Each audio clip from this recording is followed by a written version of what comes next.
शिरोळ येथील सामाजिक कार्यकर्ते व महाराष्ट्र शासन समाजभूषण पुरस्कार प्राप्त दलित मित्र डॉक्टर दगडू माने यांच्या वाढदिवसानिमित्त आई वृद्धाश्रम इथं आयुष्याची संध्याकाळ या विषयावर वृद्ध मातांशी संवाद कार्यक्रम झाला।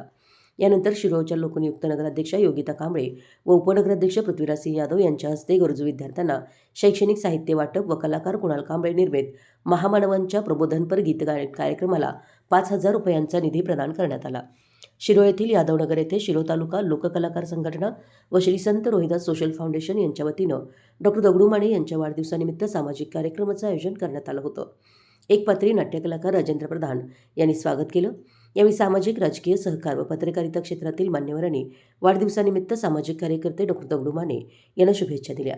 या कार्यक्रमास नगराध्यक्षा कांबळे, उपनगराध्यक्ष यादव, दिवाण कोळी, स्नेहल कुलकर्णी, कुणाल कांबळे, मनीषा बहनजी, अर्चना बहनजी, हेमलता जाधव, शिवाजीराव पाटील कौलवकर, भैयासाहेब कुलकर्णी, गजानन संकपाळ, बाळासाहेब माळी, अभिजित माने, राजेंद्र दाभाडे, दिलीप शिरढोणे आणि अनिल पाटील, गजानन माने, फौजी राजाराम माने, पिया कुंभार, संतोष वनखडे, अविनाश माने, सनावला तहसीलदार, शिवगोंडा पाटील, विनोद माने, प्रवीणभाई मानगावे, राजू देशमुख, सय्यद पिरीजादे, सुनीता पाटील, अनिता पाटील, दीपा मुंगळे, प्रदीप आयगोळे, सुधाकर तावदारे, संगीता माने, मदन गावडे, विवेक फल्ले, बबन पुजारी, अमर राजपूत, अशोकराव कांबळे, अतुल भोजने, अजित मांगुरकर, राहुल डोंगरे, मोहन कुंभार, चिदानंद कांबळे, राजू माने, फुलकेश कांबळे, दीपक महानाम यांच्यासह मान्यवर उपस्थित होते।